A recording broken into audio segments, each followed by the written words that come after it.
बीना में एक कलयुगी पत्नी ने अपने पति को मौत के घाट उतारकर पति पत्नी के रिश्ते को शर्मसार कर दिया है। बीना थाना अंतर्गत ग्राम धनौरा में बीती रात पति ने पत्नी को मायके न जाने देने के विवाद पर पत्नी ने अपने पति दयाराम कुशवाहा को रात में हंसिया मारकर हत्या कर दी और फरार हो गई, जिसे पुलिस ने बीना के सर्वोदय चौराहा से गिरफ्तार कर लिया है।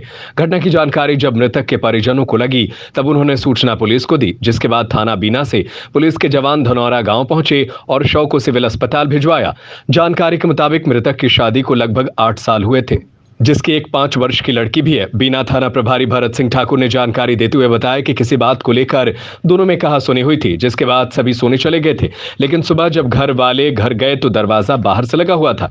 जब अंदर देखा तो युवक लहूलुहान हालत में पड़ा था, जिसके बाद पुलिस को सूचना दी गई। पुलिस ने शव का पोस्टमार्टम कराकर परिजनों के सुपुर्द कर दिया। मामले की जांच की जा रही है और आरोपी महिला को गिरफ्तार कर लिया गया है और सागर से एसएफएल टीम को बुलाकर मामले की जांच कराई जा रही है।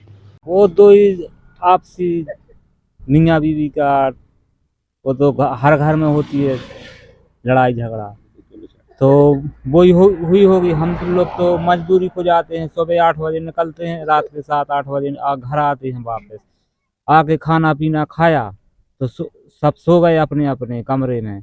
अब सुबह उठ के देखा, वो भी छोटा भाई आया, कहना भाई साहब कई भाई से कोई ये टटिया किसने खोली? तो मैंने पूछा, कहा कि भाई से पूछो दयाराम से, और उसको देखो कौन है। तो वहां जाके देखा तो बाहर से कुंडी लगी थी, और जबकि बाहर से कुंडी अगर घर में कोई होता तो बाहर से कुंडी क्यों लगाता?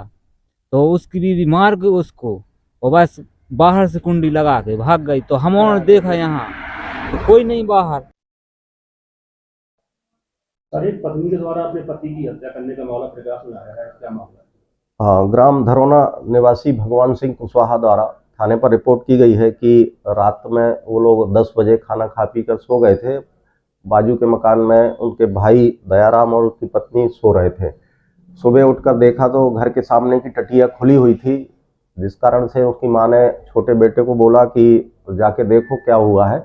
उसने देखा तो दयाराम के घर का दरवाज़ा अटका हुआ था, और अंदर जाके देखा तो दयाराम बिस्तर पे खून से लथपथ पड़ा था। उनकी पत्नी वहाँ पर नहीं थी। तो उसकी रिपोर्ट पर पत्नी के खिलाफ धारा 302 आईपीसी के तहत प्रकरण पंजीबद्ध कर विवेचना में लिया गया है।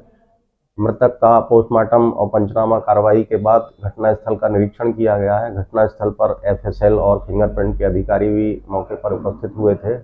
पूरी टीम द्वारा घटनास्थल का निरीक्षण किया और प्रकरण में आरोपियों को हिरासत में लेकर अग्रिम कार्रवाई की जा रही है।